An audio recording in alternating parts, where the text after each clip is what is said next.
off because I don't want to keep my roomies up. We got another 15 minutes to brew this, and then I'm going to call it quits for the night. I mean, Shadow Spice, maybe that has a place in the sideboard. Maybe the Disdainful is just too cute. Maybe Shadow would be sweeter. Especially if we know we're against a deck that likes to search. Like Tron or, let's see, Tron. Quarter Crawling decks. That could be a blowout. Those are the two major matchups.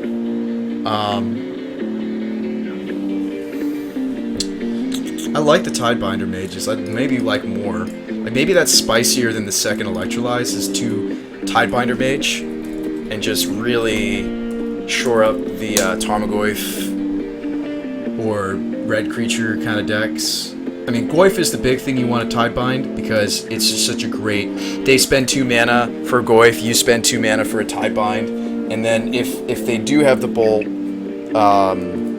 that means the Tidebinder took the hit instead of your Pyromancer.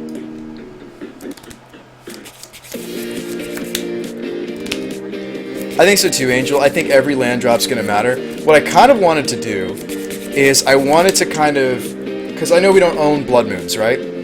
What I wanted to do with the deck was kind of make people feel like I'm definitely siding into Blood Moon, which I am. I have 1 Magus of the Moon. I want people to be like, oh god, this guy definitely has Blood Moons in his sideboard, and then we don't have them. So they're going to sideboard into enchantment removal, and there isn't a single enchantment in the deck. Which is kind of, I hope, clever. I don't know if it's going to get people, but the idea was to pretend, like, the mana base looks like, 3 islands, 1 mountain. It looks like this would be a Blood Moon deck, right? A whole lot of blue fetches, like 8 blue fetches. It's supposed to have the look of a Blood Moon deck, but if anybody sideboards into Hate for Blood Moon, like, enchantment removal, that's not what I'm doing. I'm not sideboarding into Moon. I'm sideboarding into a Magus of the Moon, which dies to different removal, unless they have Celestial Purge, where they both die to the same thing. Anyway, I thought it was kind of a neat idea. That was the original concept. Like, make a deck that looks like it would own Moon, because if people see Snapcasters and they see fetches and duels, they're gonna assume that you've bought the full deck and you've bought Blood Moon, but I haven't. So I was kind of trying to maybe next level some opponents where they're like, this guy's got to have Blood Moon, and then I don't. Hopefully, maybe you guys think that's kind of a cool idea. I don't know if it would actually work, if anybody actually would fall for it. We'll see. What's nice is even when I put the Disrupting Shoals into curve, this is Disrupting Shoal countering a 0, this is Disrupting Shoal countering a 1 drop, this is Disrupting Shoal countering a 2 drop. When I actually put it in curve, it's not bad. But obviously Snapcaster is more likely to be here in curve, and Disrupting Shoal is much, much more likely to be here in curve. A lot of the time, Gitaxian Probe is 0 mana as well. So actually, if you look at how we're actually casting our cards, it looks like this. It looks like that. It looks like 14 1 mana interactions, 9 2 mana. With Snapcaster, you want to be able to cast the Bolt or the Snag, Dispel, 4 Bolt Serum Visions. So the 3 Snapcasters are usually cast as a turn, as a 3 mana interaction. Master would be best played, obviously, only played as a 4. You think it's delicious?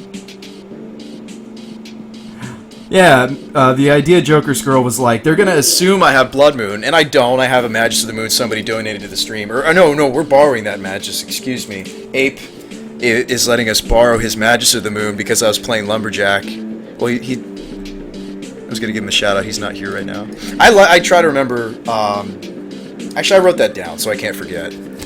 One Familiar's Ruse, that's cool. That's actually pretty spice. I like that. If we had room for it, sure. I mean, the idea is people don't play. Here's another thing. So people are going to assume that we're sideboarding into Blood Moon, right? Which we don't really. I mean, you could say, yes, technically, that's a Magus of the Moon. But I'm not boarding into enchantments, so hopefully... but no,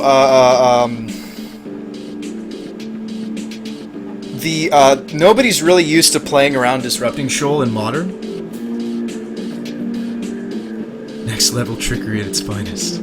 Nobody plays around this card in Modern because the assumption is it's bad. It's only bad if you're going to play a long game, the idea is to not play a long game with the deck. The idea of the deck is to play a Pyromancer and keep protecting it. With the Remands, the Snags, the Dispel, and the Shoals, I feel like we could protect the Pyromancer long enough to win, or long enough to get enough. Like, the cool thing is the Pyromancer doesn't ultimately have to live. He just has to make enough tokens so that when I master, I have a bunch of 2/2s. Okay? So the tokens that the Master of Waves makes are 2/1s, but elemental tokens from a Pyromancer that are being buffed by Master of Waves are 2/2s. And there, if you guys know anything about Magic, there's a pretty relatively large difference between 2/2s and 2/1s. Right, and Joker Scroll, people won't play around this card.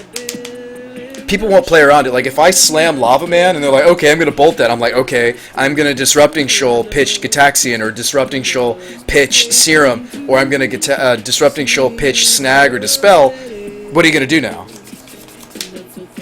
Crack the Earth is good with Pyromancer. I considered Crack the Earth instead of Boom Bust. The problem with Crack the Earth Greeked is that they get to choose, and against some decks it's not very good.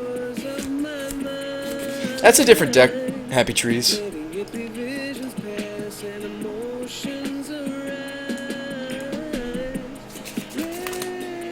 I'm not saying this deck is good, I'm just saying it is going to catch some people off guard because they won't play around things like Shoal.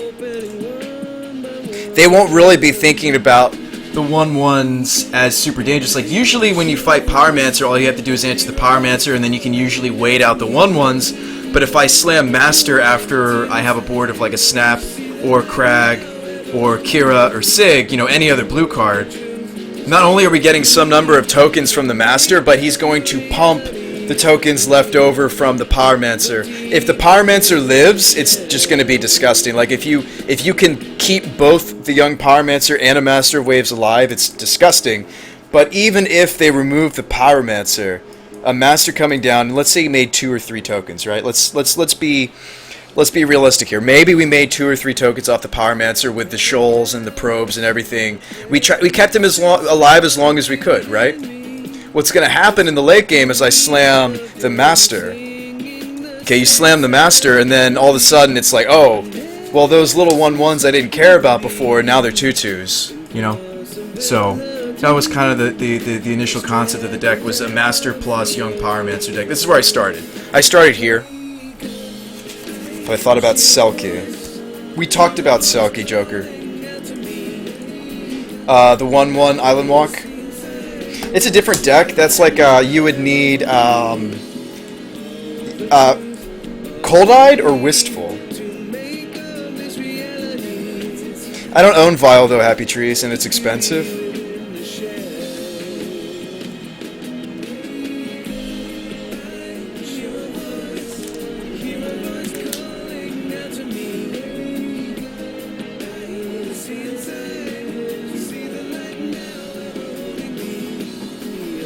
Assuming you're talking about Cold Eye.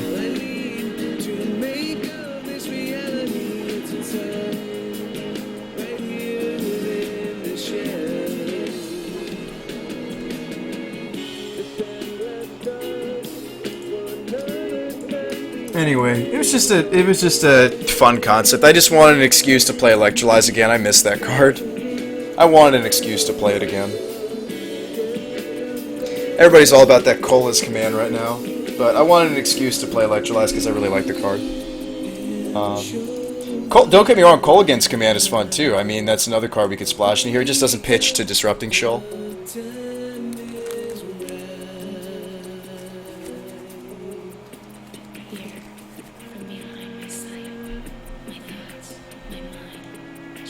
We've made Crack the Earth decks with Pyromancer before, for Modern.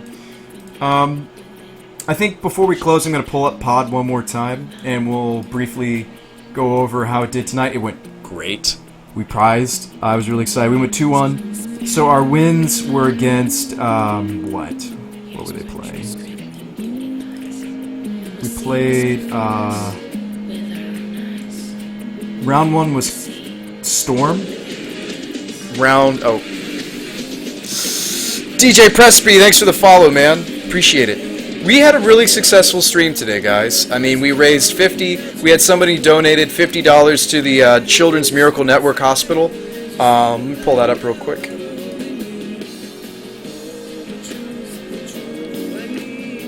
We raised $50 for the and so we're already a fourth of the way there, man. The Children's Hospital Network. And, I mean, I couldn't be happier. I didn't think we would raise anything tonight for it, so... I think it was after we won with Birthing Pod, I think he donated the $50, so it looks like I'll have to win for you guys to donate. That's okay. I'm down. Just gotta win. Cyrus? What? Who? Dudes, we Sundering Titan twice tonight. It came out of the board, and we were up against some 3-color greed decks, and I was like, okay, I'll blow up 3 of your lands. You can even blow up basics, like if they have 2 duels, and then a basic, so if they have like an Underground Sea, a Volcanic Island, and an island, you can choose Island, Mountain, Swamp. It's awesome. This card is amazing. That's another 8 to pot into. You know, when the Empyrean isn't good, and the Grizzlebrand isn't good, Sundering Titan probably is good. Against like Jace decks, because the problem is against Jace decks, if you don't Grizzlebrand draw, they might just Jace bounce the Platinum Empyrean. Post board, they'll have artifact removal. So actually, a lot of the times I like taking out Empyrean and putting in Sundering Titan, because Sundering Titan does something when it comes into play. Whereas Platinum Empyrean is kind of just so I can go game 1, haha, I got your silly combo. I beat Burn with it once, we beat Lands with it once. So that's why he's there, because sometimes Grizzlebrand wasn't enough. Potting into Empyrean has come up several times.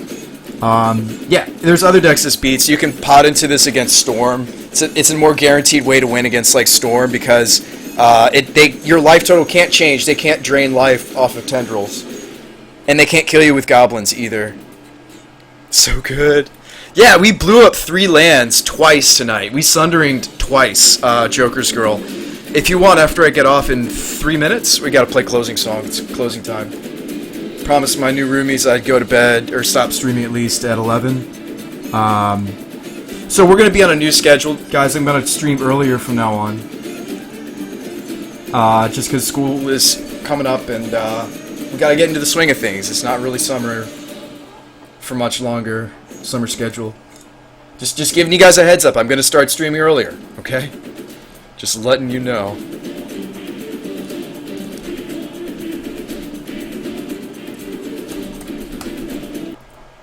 Cue the closing music.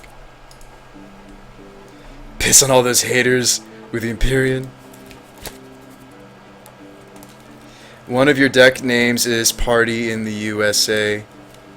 It is also the name of a song by Miley Cyrus. Coincidence? It's a coincidence, Trix. Don't mind the earlier streams, honestly, can actually see them fully. Oh. Yeah, Greek, I always put up all my content on YouTube. You guys can find me on YouTube. I have a YouTube page. I put all my content, all my old streams on there. Or not old, just I put my streams up on here. Like, this was just yesterday. Origin Sealed, we just did this yesterday. I put it on. Yeah. But you can't stay here. Yeah, I just put this on here. So yeah, I keep up with it, and they're in bite-sized pieces. They're 15-minute clips, so it's kind of like watching repealed my own Sundering Titan. That's disgusting. That's beautiful. Anyway, and you can watch them like if you want to watch it all together, you click on one of these. It's all 16 parts, or you can watch them in nice 15-minute clips. You know. So, YouTube is another great way to watch my rebroadcast. If you want to watch rebroadcast through Twitch, all you do is you go onto channel, you go to past broadcasts. Oh yeah, please do, Greek. Yeah, there's a lot of stuff. I put them all up on here. I don't miss one. Rarely do I miss one. Maybe if I'm really exhausted. But I usually am pretty good about putting them up here for you guys. past broadcasts, this is another place you can go if you want to get them. I know, Happy Trees. This is another place you can go